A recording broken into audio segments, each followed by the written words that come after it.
Friends, welcome to all of you in our channel study with Ansh Tiwari. आज हम लोग probability के यानी कि प्रायिकता के पार्ट 2 में आइए कुछ अभ्यास प्रश्न करते हैं। पहला क्वेश्चन है हमारे पास, एक पासे को फेंकने पर 3 आने की प्रायिकता क्या होगी। जैसा कि हमें मालूम है कि प्रायिकता का मतलब होता है अनुकूल परिस्थितियां बटे कुल परिस्थितियां। तो जब हम पासे को फेंकेंगे तो कुल अंक हमें 6 आ सकते हैं। 1 आ सकता है, 2 आ सकता है, 3 आ सकता है, 4 आ सकता है, 5 आ सकता है और 6। तो कुल परिस्थितियां 6 हो जाएंगी, लेकिन 3 तो एक ही तरीके से आ सकता है, यानी कि अनुकूल परिस्थितियां क्या होगी, 1 होगी। तो आंसर क्या हो जाएगा, अनुकूल परिस्थितियां बटे कुल परिस्थितियां यानी कि 1/6, और ए नंबर आपका सही हो जाएगा। दूसरा क्वेश्चन है, एक सिक्के को उछाले जाने पर टेल आने की प्रायिकता क्या होगी। तो देख रहे हैं, जब हम सिक्के को उछालते हैं तो कुल परिस्थितियां 2 बनती हैं, तो कुल परिस्थितियां हो गई 2। अनुकूल परिस्थितियां चूंकि टेल है तो 1 ही हो सकती है, तो आंसर हो जाएगा 1/2। क्वेश्चन नंबर 3 है, एक पासे को फेंकने पर विषम अंक आने की प्रायिकता क्या है। तो पता है हमें, अभी हम बता चुके हैं कि पासे को जब हम फेंकते हैं तो कुल परिस्थितियां 6 बनेंगी। अनुकूल परिस्थितियां विषम अंक हमारा कौन कौन सा आ सकता है, 1 आ सकता है, 3 आ सकता है, 5 आ सकता है। तो 3 हमारे पास ऐसे हैं जो विषम अंक आ सकते हैं।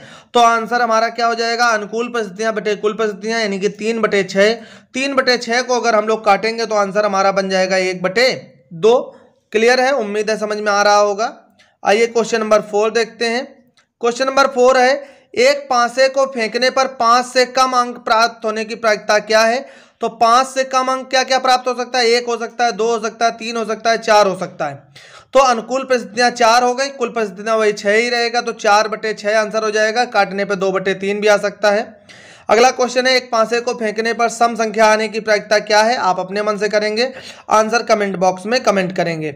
अगला क्वेश्चन है, क्वेश्चन नंबर 6 है कि एक पासे को फेंकने पर ऋण संख्या आने की प्रायिकता क्या है, यानी कि ऋण का मतलब प्राइम नंबर आने की प्रायिकता क्या है। आंसर आपको कमेंट बॉक्स में कमेंट करना है। अगला क्वेश्चन है, एक पासे को फेंकने पर 2 या 3 आने की प्रायिकता क्या है। अगला क्वेश्चन है, एक पासे को फेंकने पर 3 के गुणज संख्या प्राप्त होने की प्रायिकता क्या है। अगला क्वेश्चन है, 2 सिक्कों को एक साथ उछालने पर केवल एक हेड ऊपर आने की प्रायिकता क्या है। तो देख रहे हैं कि केवल एक हेड आना चाहिए। तो जब 2 सिक्कों को हम उछालेंगे तो क्वेश्चन नंबर 9 में टोटल परिस्थितियां 4 बनेंगी, और इन 4 परिस्थितियों में से कौन कौन सी परिस्थितियां बनती हैं, तो दोनों में हेड आ जाए, या दोनों में टेल आ जाए, या एक में हेड आए एक में टेल आए, या एक में टेल आए एक में हेड आए। इस तरह से 4 परिस्थितियां बनती हैं। तो नीचे हो जाएगा 4, और ऊपर चूंकि केवल एक हेड लाना है तो 2 तरह से बन सकता है, पहले में हेड आ जाए दूसरे में टेल आए, या पहले में टेल आ जाए दूसरे में हेड आए। तो 2/4 हो जाएगा, आंसर 1/2 आ जाएगा। क्वेश्चन नंबर 10 है आपका कि 2 सिक्कों को एक साथ उछालने पर कम से कम एक हेड आने की प्रायिकता क्या है। कम से कम एक हेड आने का मतलब होता है कि एक हेड आ सकता है या 2 हेड भी आ सकते हैं, एक हेड से कम नहीं आना चाहिए। तो आंसर इसका 3/4 बनेगा। समझ में ना आए तो कमेंट बॉक्स में कमेंट करिएगा। अगला क्वेश्चन है, यदि 3 सिक्के एक साथ उछाले जाएं तो 2 हेड आने की प्रायिकता क्या है। आपको कमेंट करना है। 2 सिक्कों को एक साथ उछाला जाता है तो 2 शीर्ष के ऊपर आने की प्रायिकता क्या है। अगला क्वेश्चन देखते हैं हम लोग।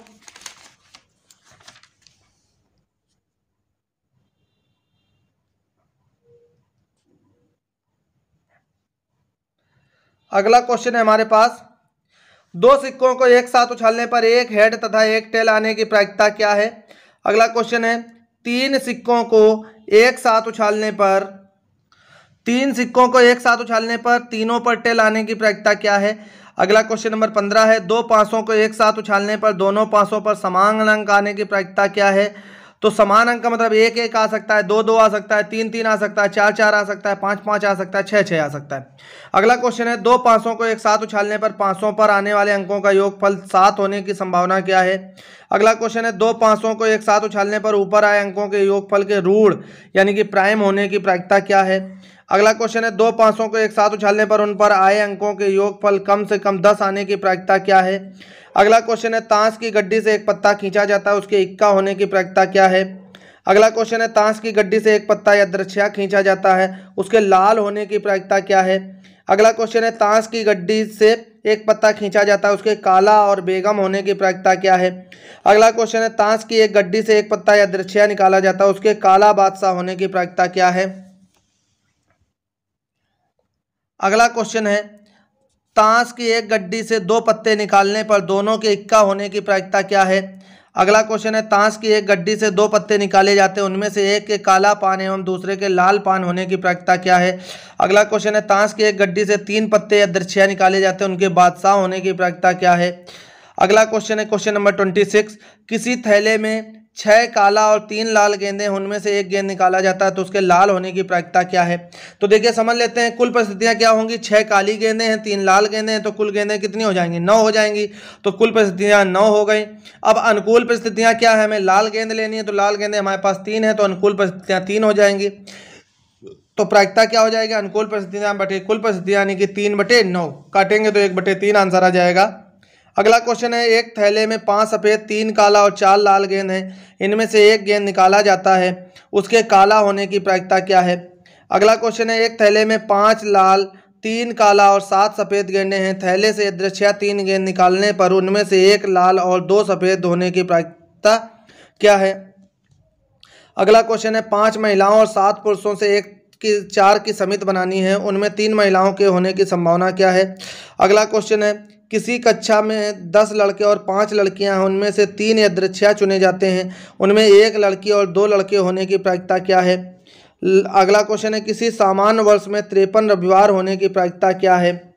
अब देखो 53 रविवार होने, तो इसमें क्या करते हैं, चूंकि वर्ष में टोटल दिन कितने होते हैं, 365 दिन होते हैं, तो 365 में अगर हम 7 से भाग देंगे तो 52 बार तो ये पूरा कट जाता है और एक शेष बचता है। तो जो शेष बचता है वही हमारे मतलब का हो जाए तो 53 रविवार हो जाएंगे। तो दिन होते हैं 7, तो कुल परिस्थितियां हो गई 7, और अनुकूल परिस्थितियां जो शेष बचा तो वो 1, तो आंसर हो जाता है 1/7। यही अगर हमारा अधिवर्ष होता यानी कि 366 दिन का होता तो शेष 2 बचते, तो आंसर हो जाता 2/7। अगला क्वेश्चन देखते हैं, क्वेश्चन नंबर 32, एक लीप वर्ष में 53 रविवार होने की प्रायिकता क्या, अभी हम बता चुके हैं 2/7। 33 नंबर है, किसी थैले में 4 उजली और 5 काली गेंद है, उनमें से 3 गेंद निकाला जाता है तो 1 उजला और 2 काला गेंद निकालने की प्रायिकता ज्ञात कीजिए। क्वेश्चन नंबर 34, अंग्रेजी वर्णमाला के अक्षरों में से एक यादृच्छिक चुना जाता है, उसके स्वर होने की प्रायिकता क्या होगी। क्वेश्चन नंबर 35, किसी घटना के घटने की प्रायिकता 3/10 है, तो उस घटना के नहीं घटने की प्रायिकता क्या होगी। हमने बताया था 1 से घटा देंगे 3/10, आंसर 7/10 आ जाएगा। अगला क्वेश्चन है, एक सिक्के को 3 बार उछालने पर 2 हेड आने की प्रायिकता क्या है। अगला क्वेश्चन है, किसी घटना की प्रायिकता अधिकतम कितनी हो सकती है। अगला क्वेश्चन है, किसी घटना की न्यूनतम प्रायिकता क्या हो सकती है। 39 नंबर क्वेश्चन है, 1 से 7 तक अंकित टिकटों में से एक टिकट को रैंडम निकाला जाता है, इस टिकट पर अंकित संख्या के रूढ़ होने की प्रायिकता क्या है। अगला क्वेश्चन है 40 नंबर, यन सिपाहियों को एक रेखा में सजाया जाता है, इनमें से 2 खास सिपाहियों के साथ रहने की प्रायिकता क्या है। इसमें से कुछ क्वेश्चन कॉम्बिनेशन पे आधारित हैं, तो इसके लिए आपको हमारा कॉम्बिनेशन का टॉपिक देखना पड़ेगा। आप जाएंगे जब प्लेलिस्ट में तो वहाँ पे ये जो यहाँ पे आपको परमुटेशन कॉम्बिनेशन प्रोबेबिलिटी मिलेगी, तो वहाँ देख लेना। नहीं समझ में आएगा तो आप हमें कमेंट करके बताइएगा, मैं आपको समझा दूंगा। क्वेश्चन नंबर 41 है, एक कक्षा में 15 लड़के और 10 लड़कियां हैं, इनमें से 3 विद्यार्थियों को एट रैंडम चुनने पर उनमें 2 लड़का और 1 लड़की होने की क्या प्रायिकता है। क्वेश्चन नंबर 42 है, 10 व्यक्तियों को यदि एक गोल मेज के चारों ओर बैठाया जाए तो 2 विशेष व्यक्तियों के साथ साथ बैठने की प्रायिकता क्या है। अब देखते हैं लास्ट क्वेश्चन है, प्रथम 20 प्राकृतिक संख्याओं में से एक को एट रैंडम चुनने पर उसके 3 या 5 से विभक्त होने की प्रायिकता क्या है। और इसके बाद ये पूरे 43 क्वेश्चन की आंसर शीट भी दी है 1 से लेकर 43 तक, तो इसमें आप लोग मिलान कर लेंगे कि आपका आंसर सही है या गलत है। जो भी आंसर आपको ना आए या समझ में ना आए तो आप हमें बताइएगा, हम आपको उसको एक्सप्लेन कर देंगे। तो आज के लिए इतना ही, मिलते हैं अगले वीडियो में। अभी इसका एक टॉपिक और आएगा, 3rd पार्ट भी आएगा। तब तक के लिए धन्यवाद।